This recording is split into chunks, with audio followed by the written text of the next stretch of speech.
গত 92 বছরের ফুটবল বিশ্বকাপের ইতিহাসে ব্রাজিল কখনো তাদের প্রথম ম্যাচটা হারেনি। তবে এই বছর গ্রুপ সিতে তাদের প্রথম প্রতিপক্ষ হতে চলেছে মরক্কো, যেই দলটা টানা 19 ম্যাচ ধরে অপরাজিত, যেই দলটা গত বিশ্বকাপের সেমিফাইনাল খেলেছে, যেই দলটা এই বছরের আফ্রিকান কাপ অব নেশনসের চ্যাম্পিয়ন। মরক্কোর বিপক্ষে ব্রাজিল যদি শেষ পর্যন্ত জয় ছিনিয়ে আনতে না পারে, তাহলে হয়তো গ্রুপ সি থেকে তারা সেকেন্ড হিসেবে কোয়ালিফাই করবে। আর এইটা ব্রাজিলের জন্য একটা অশনি সংকেত হতে চলেছে। তাদের হেক্সার স্বপ্ন ধূলিসাৎ হয়ে যেতে চলেছে শুরুতেই, কেননা তাদের জন্য নকআউট রাউন্ডে অপেক্ষা করছে স্পেন কিংবা ফ্রান্সের মতো দল। সো ব্রাজিলকে যদি এই বিশ্বকাপে ডিপ যেতে হয়, শেষ পর্যন্ত জয়ের স্বপ্ন দেখতে হয়, তাহলে এই ম্যাচটা তাদের জন্য ডু অর ডাই। চলুন আজকে ব্রাজিল ভার্সেস মরক্কো ম্যাচের সম্পূর্ণ প্রিভিউ নিয়ে আলোচনা করা যাক। যারা চ্যানেলে নতুন আছেন অবশ্যই সাবস্ক্রাইব করে দিন, ফেসবুক পেজে নতুন হলে ফলো করতে ভুলবেন না। চলুন দেরি না করে শুরু করা যাক। এই মরক্কো দলটা মরক্কোর ইতিহাসের জেনারেশনাল ট্যালেন্ট। তারা 19টা ম্যাচ ধরে পরাজিত আছে, যেখানে তারা করেছে 55টার মতো গোল, হজম করেছে মাত্র 4টা। অর্থাৎ একদিক দিয়ে তাদের দুর্দান্ত ডিফেন্সিভ সলিডিটি, অপর দিক দিয়ে দুর্দান্ত গোল স্কোরিং অ্যাবিলিটি, এই জন্য একটা কমপ্লিট টিম। তার উপর আফ্রিকান কাপ অফ নেশনস জিতেছে তারা। গত বছরের বিশ্বকাপে তারা সেমিফাইনাল পর্যন্ত গিয়েছে এবং 2023 সালে তারা ব্রাজিলকে 2 গোলে হারিয়েছেও।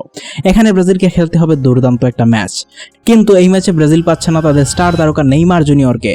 সম্ভবত এই ম্যাচে নেইমারকে বেঞ্চেই রাখা হবে এবং পরবর্তীতে হাইতি ম্যাচ থেকে তার বিশ্বকাপ যাত্রা শুরু হতে চলেছে।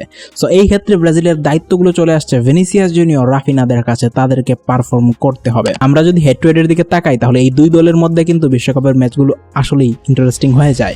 এই দুই দল 3বার মুখোমুখি হয়েছে, যেখানে ব্রাজিল 2বার জিতেছে, 1বার জিতেছে মরক্কো। এর মধ্যে 1998 বিশ্বকাপে তারা মুখোমুখি হয়েছিল বিশ্বকাপের স্টেজে। সেই ক্ষেত্রে ব্রাজিল ওই ম্যাচটা 3-0 গোলে জিতে নিয়েছিল। কিন্তু সর্বশেষ যে ম্যাচটা আজ থেকে 3 বছর আগে হয়েছে 25 মার্চ 2023 সালে, সেই ম্যাচে মরক্কো 2-1 গোলে ব্রাজিলকে হারিয়ে দিয়েছিল। এই ম্যাচে তাই কার্লো আনচেলোত্তি তার একাদশটা সাজাচ্ছেন অনেকটা এরকম ভাবে। ব্রাজিল অনেকটা 4-3-3 ফরমেশনে খেলতে চলেছে, যেখানে তারা ডিফেন্ডার হিসেবে ইউজ করতে চলেছে আলেক্সান্দ্রো, দানিলো, গ্যাব্রিয়াল মার্কিনোসকে। গোলকিপার হিসেবে খেলবেন অ্যালিসন। 3জন মিডফিল্ডার হিসেবে থাকবেন ক্যাসেমিরো, পাকেতা এবং ব্রুনো গিমারেস। আক্রমণভাগে ব্রাজিল ইউজ করতে চলেছে 2 ফলাকে, ভিনিসিয়াস জুনিয়র এবং রাফিনা, এবং মাঝখানে ব্রাজিল ইউজ করতে চলেছে ম্যাথিউস কুনহাকে।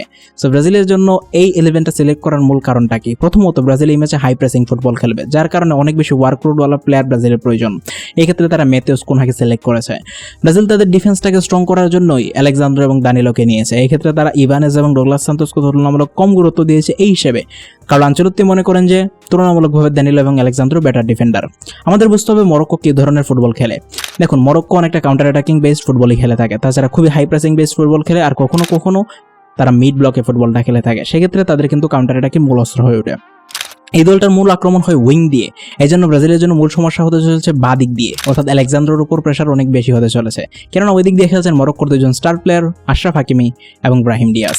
সো ম্যাথিউস কুনহা ব্রাজিলের পিছনে এসে কিন্তু ডিফেন্স করতে পারবে এবং এই ক্ষেত্রে কিন্তু আলেক্সান্দ্রোকে হেল্প করতে পারবে। এটাই হচ্ছে ম্যাথিউস কুনহাকে বেছে নেওয়ার মূল কারণ। এবার আমরা যদি দুই দলের কি প্লেয়ারদের দিকে দৃষ্টি দেই, সেক্ষেত্রে মরক্কো দলে কিন্তু দুর্দান্ত কিছু প্লেয়ার আছে। এর মধ্যে অবশ্যই মিডফিল্ডের মূল নিয়ন্ত্রক যাকে বলা যায়, সেই সোফিয়ান আমরাবাটের কথা বলতেই হয়। এই প্লেয়ারটার সাথে ক্যাসেমিরোর খুব ভালো একটা লড়াই আমরা দেখতে পাবো। এই ম্যাচে মিডফিল্ডকে নিয়ন্ত্রণ করবে অনেকটা এই দুজনের ব্যাটেলের উপর নির্ভর করবে। তাছাড়া আশরাফ হাকিমি এই দলটার সবচেয়ে বড় তারকাদের একজন, বর্তমান বিশ্বের সবচেয়ে সেরা রাইট ব্যাক। পিএসজির হয়ে জিতেছেন টানা 2বার চ্যাম্পিয়ন্স লিগ। আর এই প্লেয়ারটার সাথে মুখোমুখি হতে চলেছেন বর্তমান বিশ্বের সবচেয়ে সেরা left winger Vinicius junior. Vinicius versus Hakimi এই বিশ্বকাপের প্রথম ম্যাচটাতে ব্রাজিলের জন্য সবচেয়ে বড় ইম্পর্টেন্ট ব্যাটেল হতে চলেছে এটি। এছাড়াও তাদের জন্য কি প্লেয়ার হিসেবে আছেন রিয়াল মাদ্রিদের ব্রাহিম ডিয়াজ। এই প্লেয়ারটাকে বলা যেতে পারে দলের মূল ট্যালিসম্যান। তার এরাউন্ডে কিন্তু আক্রমণটা তৈরি হয়, তার মাধ্যমে কিন্তু মরক্কো দলটা গোল করে নেয়। সেক্ষেত্রে ব্রাহিম ডিয়াজের সাথে আলেক্সান্দ্রোর কিন্তু আমরা লড়াই দেখতে পাবো। দেখা যাক শেষ পর্যন্ত কে এখানে ভালো কিছু করে। ব্রাজিলের এই ম্যাচটাতে ব্রাজিলের জন্য কি প্লেয়ার হতে চলেছেন অনেকেই। প্রথমত যার কথা বলতে হয়, বর্তমান বিশ্বের সেরা লেফট উইঙ্গার ভিনিসিয়াস জুনিয়র। এই দলটার মূল ট্যালিসম্যান। মাদ্রিদের সেই ফর্মকে বিশ্বকাপে নিয়ে আসতে হবে, জাতীয় দলের হয়ে পারফর্ম করতে হবে, গোল করতে হবে, গোল করাতে হবে, তাকে দায়িত্ব নিতে হবে। এর চেয়ে বড় স্টেজ হয়তো ভিনিসিয়াস জুনিয়র আর কখনোই পাবেন না। তার উপর তার কাছে রয়েছে একটি বিশ্বকাপ খেলার এক্সপিরিয়েন্স। রাফিনা, এই প্লেয়ারটার কথা তো বলতেই হয়। এই প্লেয়ারটা ব্রাজিলের আক্রমণে সেই এক্সট্রা এসটা দিতে চলেছেন। রাফিনা যদি শেষ পর্যন্ত পারফর্ম করতে পারেন, ব্রাজিলের জন্য এটা অনেক বড় একটা বোন হতে চলেছে। কেননা রাফিনা কিন্তু অনেকদিন ধরে ব্রাজিলের হয়ে গোল পায়নি। সে যদি শেষ পর্যন্ত এই ম্যাচে গোল পায়, এই বিশ্বকাপে রাফিনার সেরা ভার্সনটা আমরা দেখতে পাবো। অর্থাৎ এই ম্যাচে রাফিনার গোল করা খুবই খুবই জরুরি। নেক্সট, ম্যাথিউস কুনহাকে ওয়ার্কলোড নিতে হবে। তাকে হয়তো একজন প্রপার 9-এর মতো খেলানো হবে না, কিন্তু তার যে ওয়ার্কলোডের এবিলিটি, তার যে প্রেসিং এবিলিটি, সেখান থেকে কিন্তু মরক্কোর ডিফেন্সের মিস্টেকে ব্রাজিল কিন্তু গোল অর্জন করে নিতে পারে। ব্রাজিলের মিডফিল্ড সম্ভবত এই ম্যাচে ব্রাজিলের সবচেয়ে বড় অ্যাসেট হতে চলেছে। লুকাস পাকেতার সেই ক্রিয়েটিভিটিকে আমরা দেখতে চাই, লুকাস পাকেতার সেই সাম্বার ছন্দকে আমরা দেখতে চাই, যার মাধ্যমে ব্রাজিল তার আক্রমণটা সাজাবে। আর ব্রুনো গিমারেজের সাথে ক্যাসিমিরো, এই দুজনের ডিফেন্সিভ পারফরমেন্স এবং অফেন্সের সাথে একটা সমন্বয় রক্ষা করা, এটা কিন্তু ব্রাজিল এই ম্যাচ থেকে সবচেয়ে বড় প্রাপ্তি হিসেবে নিতে পারে।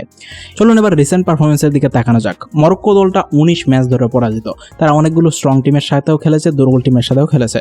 লাস্ট ম্যাচে তারা নরওয়ের বিপক্ষে 1-1 ড্র করেছে এবং এখান থেকে কিন্তু অনেক কিছুই আমরা দেখতে পেয়েছি। তারা কিন্তু হাই প্রেসিং ফুটবল খেলে, তারা কাউন্টার অ্যাটাকিং বেস ফুটবল খেলে, তারা উইং বেস ফুটবল খেলার চেষ্টা করে, তারা কিন্তু মিড ব্লকে বিশ্বাস করে। সো এখান থেকে ব্রাজিল কিন্তু অনেকগুলোই এক্সপিরিয়েন্স পেয়েছে এবং এইগুলো ট্যাকটিক্সে কাজে লাগাতে চাইবে। ব্রাজিলের ট্যাকটিক্স এই ম্যাচে কেমন হতে চলেছে সেটা জানতে হলে এই ভিডিওটা দেখতে পারেন।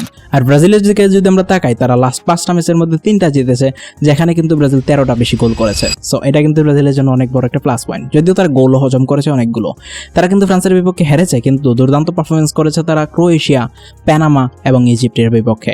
এখান থেকে কিন্তু ব্রাজিলের ট্যাকটিক্যাল সেই গাথাটা তৈরি হয়ে গিয়েছে।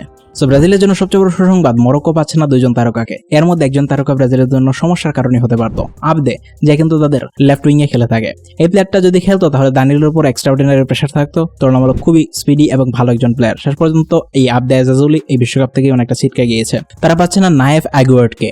এই প্লেয়ারের মিসের কারণেও কিন্তু ব্রাজিল তাদের ডিফেন্সের ফাঁকফোকরকে কাজে লাগাতে চাইবে। এই মরক্কো দলে কিন্তু অনেকগুলো উইকনেস আছে। সবচেয়ে বড় উইকনেস, এরা কিন্তু সেকশন 14 অর্থাৎ বক্সের ঠিক বাইরের জায়গা থেকে যখন লং পাস আসে সেগুলোকে কিন্তু খুব ভালো ম্যানেজ করতে পারে না। লাস্ট ম্যাচে নরওয়ের বিপক্ষেও কিন্তু ওডেগার সেখান থেকেই কিন্তু তাদেরকে গোল খাইয়েছিল। সো ব্রাজিল এটাকে কাজে লাগাতে চাইবে। সো এই দলটা যদি হাই প্রেসিং ফুটবল খেলে, মিস পাস থেকে কিন্তু সম্পূর্ণ ওপেন হয়ে যেতে পারে তাদের ডিফেন্সটা। ব্রাজিল কিন্তু কাউন্টার অ্যাটাককে কাজে লাগাতে পারে। আবার ব্রাজিলের জন্য সমস্যা হচ্ছে, ব্রাজিল কিন্তু তাদের কাউন্টার অ্যাটাককে মোকাবেলা করতে হবে। ব্রাজিলও যদি হাই প্রেসিং ফুটবল খেলছে, এক্ষেত্রে কিন্তু স্পেসগুলোকে ঠিকমতো কভার আপ করতে হবে। এবার আসা যাক প্রেডিকশনের পালায়। অনেকেই অনেক রকম প্রেডিকশন দিয়েছেন। বেশিরভাগ ওয়েবসাইট প্রেডিক্ট করছে ব্রাজিল এই ম্যাচটা জিতবে। সেক্ষেত্রে তারা 2-1 কিংবা 1-0 এরকম একটা স্কোর লাইন দিচ্ছে। সো এখানে ক্লিয়ারলি বোঝা যাচ্ছে ব্রাজিল আর মরক্কোর ম্যাচটা হাড্ডাহাড্ডি হতে চলেছে। আমার প্রেডিকশন হচ্ছে ব্রাজিল এই ম্যাচে 3-1 গোলে জিতবে। ব্রাজিল এই ম্যাচে গোল করতে চলেছে এবং তাদের ফার্স্ট গোলটা হতে চলেছে সবচেয়ে কঠিন।